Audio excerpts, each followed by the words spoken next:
Because Labour, we're going to get the round, has claimed today that families were better off under them than they are under the Tories. Well, ahead of the Chancellor's budget tomorrow, the party is vowing to reverse what they say is the Tories' national decline with decent jobs and secure homes. Well, we're joined now by Shadow Paymaster General Jonathan Ashworth. Jonathan, good morning. Thank you for joining us. Can you tell us what Labour would do in comparison? Well, the fundamental issue facing the country at the moment is that after 14 years now of the Conservatives, people are paying more in tax, people are paying more on their mortgages and getting precious little in return. We know the National Health Service is on its knees. We know that crime doesn't get solved. Our criminal justice system, frankly, makes a snail look fast. And I think the key thing is now we need a plan to get our economy motoring, to get growth in our economy, to raise prosperity and living standards, and that's what a Labour government and Jonathan, would what do. Is that we plan? would Jonathan, Nicola's question is great. Decent jobs, secure homes. How are you going to do it? How are you going to pay for it? How are you going to make what seems to be a rather bleak look at this country right now? How are you going to do it? Well, fundamentally, economic stability would come first. We've seen what happens when you don't put stability first. It leads to crashing the pound, a run on pension funds and mortgages going up, as happened under Conservatives. So stability first. We'd work in partnership with our business community. But importantly, we'd get people back to work by offering them the support and help to go and get a job. There's too many young people who are out of work at the moment, and that is growing. A life on benefits for young people is something that we don't think is acceptable. Well, it's quite interesting because the shadow work. Quite interesting. And for me, I read this morning, I'm like, wow, because let's talk about the transformation of the Labour Party under Starmer. Shadow Work and Pension Secretary Liz Kendall saying yesterday that under a Labour government, there would not be an option of a life on benefits. I've sat here for 2 years and said one thing. I absolutely understand there are disabled and mentally ill people in this country who cannot work. But when I was growing up, you had a choice of going to college or going to work. Sadly, nowadays, Jonathan Ashworth, and Labour acknowledging this, there's a third choice. That's to sign on. That's not acceptable, my friend. Not at all. Now, and we want people who can work to be given the help and support to find work and do a good, well-paid job. But now there are, of course, as you alluded to in your question there, some people who can't work because of disability or illness. But there are also a lot of people who are currently signed off on the sick who, with the right level of help and support, and if you get the NHS working properly, you could actually get people back to work. There's many of your viewers who perhaps can't work because they're waiting for a hernia, or they're waiting for a hip operation, or a cataract operation. But they want to work, but because the waiting lists are now sky high, they're not able to work properly. So we want to fix that. And look, right, these are going to be the big questions in a general election. And here's the thing. I think a general election is actually coming in May, and I'm challenging Rishi Sunak today to stop with the speculation, name the date. We know they're spending more money on their Facebook advertising and things like that. We know there's all these rumours swirling around here in the House of Commons.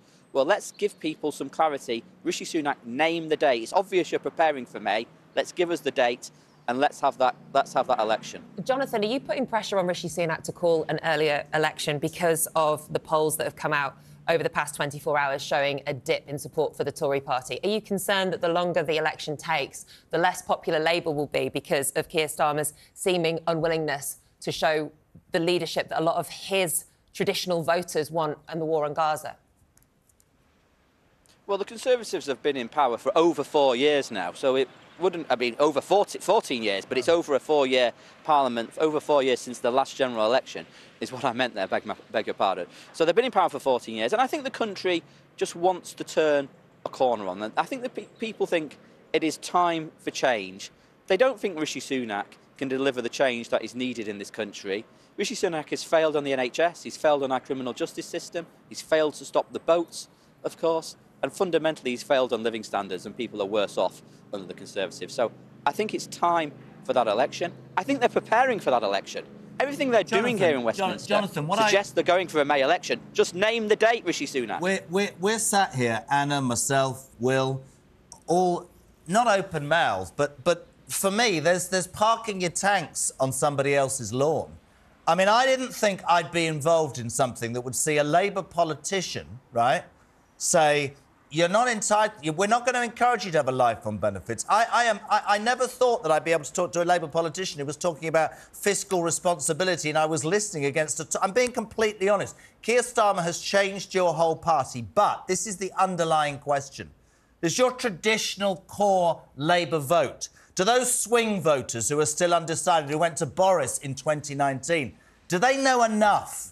Do they know enough about what you're actually going to do? Or is it, and I'm not being disrespectful, easy from the cheap seats to throw darts at what's going on? Do people trust you, do you think? Do you genuinely believe that Keir Starmer and the Labour Party can do a better job than... Yeah, you're right, 4 years, seems like 14, seems like 114, to be honest. But words are one thing and actions are a completely different kettle of fish. Do you know what I mean? Absolutely, and we're working hard to win the trust of the British people. I think people do think it's time for change. But Jeremy, let me just say something to you in the short time I've got left. You shouldn't be open-mouthed, because I'm from a working class background. My mum and dad, they started off in clubs and pubs in Manchester in the 1970s as working class people.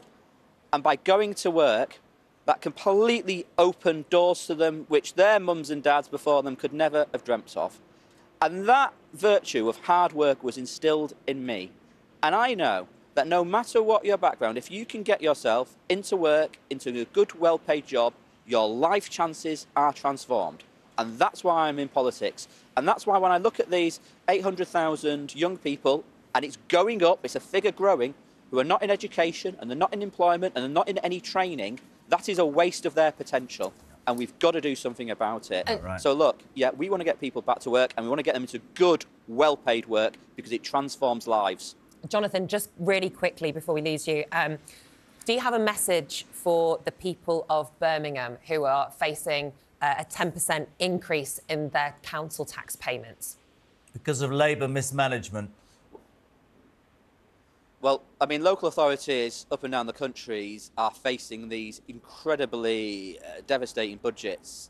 A lot of the time it's to do with the way in which social care works, and adult social care and children's social care, because those are budgets that have been brutalised because over many years because of the grants that they get from government. And I think whether it's Birmingham or some of these other local authorities who are facing these very challenging times, for me, it's just another reason why it's time for change after 14 years in this country of the Tories. Well, thank you so much for joining us this morning, Jonathan Ashworth, you. Shadow Paymaster General.